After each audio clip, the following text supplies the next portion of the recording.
Hi గారు, welcome to our channel. ప్రస్తుతం మనతో పాటు దాము బాలాజీ గారు, సీనియర్ జర్నలిస్ట్, వారితో ఒకసారి మాట్లాడదాం. సార్ నమస్కారం. సార్ నమస్తే సార్, చంద్రబాబు నాయుడు గారి బ్రదర్ రామ్మూర్తి నాయుడు గారి ఆరోగ్య పరిస్థితి విషమంగా ఉంది, ఆయన హాస్పిటల్లో ఉన్నారని చెప్పేసి వార్తలు అయితే వైరల్ అవుతున్నాయి. సార్ అసలు ఏమైంది ఆయనకి, ఆయన ఆరోగ్య పరిస్థితి ఇప్పుడు ఏ విధంగా ఉంది? చంద్రబాబు నాయుడు గారి తమ్ముడు నారా రామ్మూర్తి నాయుడు హాస్పిటల్లో చేరాడు, సీరియస్ గా ఉందని చెప్తున్నారు. ఆయన పరిస్థితి ఎలా ఉందనేది మనం చూద్దాం, ఆయన బయోగ్రఫీ ఏందనేది చెప్పుకుందాం. సో వార్త వినగానే లోకేష్ అసెంబ్లీ సమావేశాలను రద్దు చేసుకొని హుటాహుటిన హైదరాబాద్ వచ్చాడని చెప్తున్నారు. ఆయన హాస్పిటల్లో చేరి 1 వీక్ అయింది, ఏఐజీ హాస్పిటల్లో. అట్లాగే చంద్రబాబు నాయుడు కూడా ఈరోజు ఢిల్లీలో కాన్క్లేవ్ మీటింగ్లో ఉన్నాడు. అది అవగానే ఆయన మహారాష్ట్రకి వెళ్ళే ప్రోగ్రాం ఉంది. అయితే మహారాష్ట్ర ప్రోగ్రామ్ని క్యాన్సిల్ చేసుకొని ఆయన హుటాహుటిన హైదరాబాదు, ఢిల్లీ నుంచి నేరుగా ఫ్లైట్లో హైదరాబాద్ చేరుకుంటున్నాడు ఈ వార్త వినగానే అనేది చెబుతున్నారు. సో అసలు నారా రామ్మూర్తి నాయుడు పరిస్థితి ఏంటి, ఆయనకు చంద్రబాబుకున్న అనుబంధం కానీ బంధం కానీ ఎలాంటిది, ఆయన పొలిటికల్ బయోగ్రఫీ ఏంటి, ఆయన పిల్లల పరిస్థితి ఏంటి, ఈ విషయాల్ని మనం చూద్దాము. సో మనకు తెలుసు, నారా చంద్రబాబు నాయుడు 1950లో పుట్టాడు. ఈయన నారా రామ్మూర్తి నాయుడు సొంత తమ్ముడు, ఆయనకి 52లో ఈయన పుట్టాడు. వీళ్ళది చంద్రగిరి దగ్గర ఒక చిన్న పల్లెటూరు నారావారిపల్లి. సో ఈ నారావారిపల్లిలో ఖర్జూరు నాయుడు, అమ్మన్నమ్మ అనే ఇద్దరు దంపతులకి వీళ్ళు పుట్టారు. ఫస్ట్ చంద్రబాబు నాయుడు, నెక్స్ట్ రామ్మూర్తి నాయుడు, దాని తర్వాత ఇద్దరు చెల్లెలు, మొత్తం 4 వాళ్ళు. సో 2 అన్నదమ్ములు, 2 అప్పచెల్లెళ్ళు. సో వీళ్ళు చిన్నప్పుడు చంద్రబాబు నాయుడు చురుగ్గా ఉండేవాడు. వాళ్ళ నారావారిపల్లిలో స్కూలు ఎలిమెంటరీ వరకే ఉంటే, తర్వాత శేషాపురం అని కొంత దూరంలో ఉంటుంది, అక్కడికి వెళ్ళి వీళ్ళిద్దరూ అన్నదమ్ములు అక్కడ చదువుకున్నారు. ఆయన 2.5 ఎకరా నేల ఉండేది వీళ్ళకి. దాంట్లోనే వాళ్ళు అమ్మన్నమ్మ, ఖర్జూర్ నాయర్ కష్టపడి సంపాదించుకొని పిల్లల్ని చదివించుకునేవాళ్ళు. వీళ్ళిద్దరూ కూడా చురుగ్గా ఉండేవారు. అన్నతో బాగా అనుబంధం ఉంది చిన్నప్పటి నుంచి. శేషాపురం వెళ్ళేవాళ్ళు. దాని తర్వాత అక్కడ నుంచి చంద్రగిరి జడ్పీ హై స్కూల్లో చదువుకున్నారు ఇద్దరు. దాని తర్వాత తిరుపతి ఎస్వి హై స్కూలు, దాని తర్వాత కాలేజీ, యూనివర్సిటీ. ఈయన యూనివర్సిటీ వరకు చంద్రబాబు నాయుడు ఎకనామిక్స్లో ఆయన డాక్టరేట్ తీసుకున్నారు. సో ఈయనకి ఏంటంటే అప్పుడు చిన్నప్పుడే 24 25 ఏళ్ళ వయసు ఉన్నప్పుడే గ్రామంలో ఉన్న యూత్నంతా సమీకరించి అభివృద్ధి కార్యక్రమాలు, రోడ్లు వేయడం, ఇలాంటి కార్యక్రమాలు చంద్రబాబు నాయుడు చేస్తే ఆయన వెన్నంటే ఉండేవాడు. రామ్మూర్తి నాయుడు కూడా తన అన్నమాట జవదాటకుండా అన్న ఆజ్ఞల మేరకే పనిచేస్తూ ఉండేవాడు. అలాగా ఈ అన్నదమ్ములు కలిసే పనిచేసేవాళ్ళు చిన్నప్పటి నుంచి కూడా. అయితే చంద్రబాబు నాయుడికి నాయకత్వ లక్షణాలు సహజంగానే ఉన్నాయి గ్రామంలో. ఆయన యూత్ లీడర్గా ఉండేవాడు. దాని తర్వాత ఆయన యూనివర్సిటీకి వచ్చినాక కూడా యూనివర్సిటీ స్టూడెంట్ పాలిటిక్స్లో యాక్టివ్గా ఉండేవాడు. అప్పుడే మన పెద్దిరెడ్డి రామచంద్రారెడ్డికి కూడా పడేది కాదు. అక్కడ అంటే ఏంటంటే కమ్మ రెడ్డి ఈ ఘర్షణ ఉండేది. ఎందుకంటే కడప నుంచి ఎక్కువ రెడ్లు తిరుపతి యూనివర్సిటీలో ఉండేవాళ్ళు. చిత్తూరు జిల్లాలో కానీ చుట్టుపక్కల జిల్లాల్లో ఉండే కమ్మ సెక్షన్ కూడా అక్కడ బలంగా ఉండేది.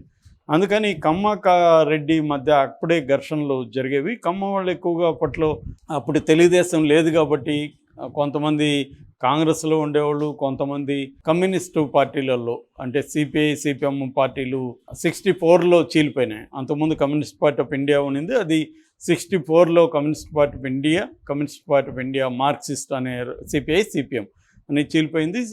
సిపిఐకి ఏమో ఏఎస్ఎఫ్ అనే స్టూడెంట్ వింగ్ ఉండేది, ఆల్ ఇండియా స్టూడెంట్ ఫెడరేషన్. సిపిఎంకేమో ఎస్ఎఫ్ఐ అని ఉండేది, స్టూడెంట్ ఫెడరేషన్ ఆఫ్ ఇండియా అని.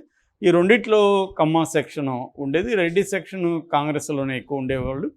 ఇలాగా ఉన్నప్పుడు 75లో ఎమర్జెన్సీ తర్వాత సంజయ్ గాంధీకి ఈయన అభిమానిగా మారాడు. యూత్ కాంగ్రెస్ పులిచెర్ల వింగ్లో ప్రెసిడెంట్ అయ్యాడు చంద్రబాబు, యూత్ కాంగ్రెస్లో ఉన్నాడు. అప్పుడు ఏంటంటే కాంగ్రెస్లో 78లో అసెంబ్లీకి యూత్కి కొంత కేటాయించింది ప్రభుత్వం. ఆ కోటాలో చంద్రబాబు నాయుడికి ఎమ్మెల్యేగా సీట్ వచ్చింది. చంద్రగిరి తన ఊరున్నది చంద్రగిరి కాబట్టి చంద్రగిరి నియోజకవర్గంలో ఈయన 78లో ఎమ్మెల్యేగా గెలిచాడు. ఆ తర్వాత 80 నుంచి 83 వరకు టీఎన్జయ్య ముఖ్యమంత్రిగా ఉన్నప్పుడు ఈయన సినిమాటోగ్రఫీ మంత్రిగా కూడా అయ్యాడు. అప్పటికే చంద్రబాబు వ్యూహాలు, తను కాంగ్రెస్లో ఎలా పెద్ద స్థాయిలోకి వెళ్ళాలి, ఈ ప్లానింగ్ అవన్నీ బాగానే చేసుకున్నాడు. తర్వాత సినిమాటోగ్రఫీ మంత్రిగా ఉన్నప్పుడు ఈయనకి ఎన్టీ రామారావుతో పరిచయం ఏర్పడడం, ఎన్టీ రామారావుని ప్లాన్డ్గా ఈయన దగ్గరగా చేరడం, ఆ తర్వాత ఎన్టీ రామారావు కూతుర్ని ఈయన పెళ్లి చేసుకోవడం. సో దాని తర్వాత ఎన్టీఆర్ పార్టీ పెట్టినప్పుడు కూడా ఈయన కాంగ్రెస్ పార్టీలోనే ఉండి ఎమ్మెల్యేగా పోటీ చేసి ఓడిపోయాడు. ఓడిపోయిన తర్వాత తెలుగుదేశంలో ఫస్ట్లేమో తమ ప్రత్యర్థుల్ని తమ పార్టీలో చేర్చుకోకూడదని ఒక రూలు ఎన్టీ రామారావు పెట్టాడు. దాన్ని మళ్ళీ మార్చుకున్నారు. ఆ మార్చుకోవడం వల్ల చంద్రబాబుకి ఛాన్స్ వచ్చింది. ఇక అక్కడి నుంచి మనకి చరిత్ర తెలుసు. అంటే చంద్రబాబు నెంబర్ 2గా ఎన్టీ రామారావు దీంట్లో ఎదగడం, ఇతర తోడల్లుడైన వెంకటేశ్వరరావుని డామినేట్ చేయగలగడం, చివరికి 95లో అంతకుముందు ఆగస్టు సంక్షోభంలో కూడా చంద్రబాబు ఎన్టీ రామారావుకు అండగా నిలబడడం, దాని తర్వాత తనే ఎన్టీ రామారావుకి యాంటీ అయిపోవడం. ఎందుకంటే లక్ష్మీపార్వతి ప్రవేశించి ఆమె ఒక పవర్ సెంటర్గా ఎదుగుతుంటే పార్టీ ఇబ్బంది పడుతుందని చెప్పి చంద్రబాబు ముందు నుంచి ఏంటంటే పార్టీ మీద పట్టు ఎక్కువ, పార్టీ నిర్మాణం కానీ ఆర్గనైజేషనల్ టాలెంట్ కానీ చంద్రబాబుకి ఎక్కువ. అందుకని ఎన్టీ రామారావు ప్రభుత్వంలో హెడ్గా ఉన్నప్పటికీ మొత్తం పార్టీ అంతా కూడా తన కంట్రోల్లో చంద్రబాబు పెట్టుకోగలిగాడు. పార్టీ నిర్మాణాన్ని ఇదంతా కూడా రామారావు పెద్దగా ఆయనకి అటువంటి అనుభవం లేదు. ఆయనకి కరిష్మా ఉంది ప్రజల్లో, ఆయన ఎమోషనల్గా ప్రజల తరపున అనేక రాడికల్ నిర్ణయాలు తీసుకునేవాడు.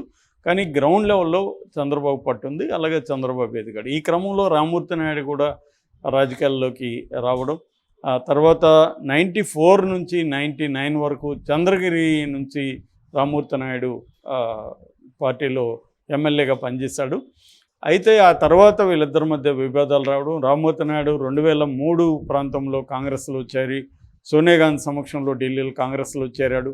అప్పుడు చంద్రబాబు కొంత ఇబ్బంది అయింది. ఒక పక్క రామ్మూర్తి నాయుడు సొంత తమ్ముడే వెళ్ళి కాంగ్రెస్లో చేరడం, మరోవైపు తన బ్రదర్ అయిన ఆయన ఎవరు మన దగ్గుపాటి వెంకటేశ్వరరావు కూడా పార్టీని వదిలిపోవడం, ఇదన్నీ కొంత చంద్రబాబు తలనొప్పులుగా మారాయి. అప్పుడు కొంత తర్వాత కాలంలో కొన్ని విభేదాలు కూడా వీళ్ళిద్దరి మధ్య వచ్చాయని చెబుతారు. ముఖ్యంగా వైసీపీ వాళ్ళు ఆరోపిస్తుంటారు రామ్మూర్తి నాయుడికి మధ్య చెల్లించింది ఆయన గొలుసుతో కట్టేయించాడు చంద్రబాబు నాయుడు.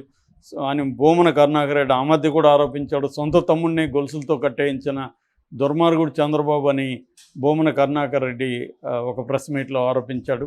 ఏదేమైనా వీళ్ళిద్దరి మధ్య విభేదాలు వచ్చాయని చెప్తారు. దాని తర్వాత మళ్ళీ సర్దుకున్నాయి.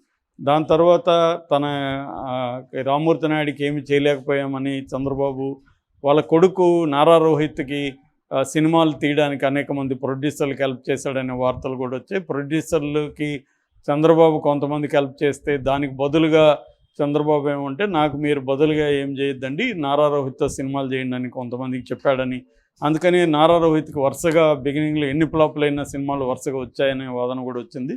ఏదేమైనా రామ్మూర్తి నాయుడు అప్పటి నుంచి కూడా ఇన్యాక్టివ్గా ఉన్నాడు. ఆయనకి మానసిక ఆరోగ్యం ఇటు శారీరక ఆరోగ్యం అంతగా బాగా లేవు. అయితే రామ్మూర్తి నాయుడికి 2 పిల్లలు, నారా రోహిత్ పెద్దవాడైతే గిరీష్ అని ఇంకొక అబ్బాయి కూడా ఉన్నాడు. అతను పెద్ద యాక్టివ్గా లేరు, అతను ఏదో వ్యాపారాలు అవి చూసుకుంటున్నాడని చెప్తున్నారు.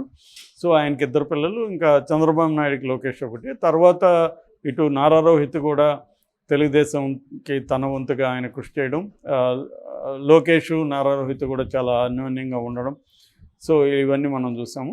సో ఈ క్రమంలో అంటే చంద్రబాబు నాయుడు ఏదేమైనా నారా రామ్మూర్తి నాయుడు తర్వాత కాలంలో బాగా చూసుకున్నాడు, వాళ్ళ ఫ్యామిలీని దగ్గరికి చేర్చుకున్నాడు, వాళ్ళ పిల్లలకు కూడా మ్యాక్సిమం హెల్ప్ చేశాడు అనేది చెప్తారు. సో ఈ క్రమంలో నారా రామ్మూర్తి నాయుడు ఇది జరగడం అనేది దురదృష్టకరం. దీంతో ఇప్పుడు లోకేష్ కూడా వచ్చాడు. సో బేసిక్గా అయితే నారా రామ్మూర్తి నాయుడు ఒక సీఎం, 4 సార్లు సీఎంగా ఆయన చంద్రబాబు నాయుడు స్వయాన తమ్ముడు. బట్ ఆయన ఆ స్థాయిలో ఎదగలేకపోయాడు. ఎప్పుడైనా అందరూ ఆ ఫ్యామిలీలో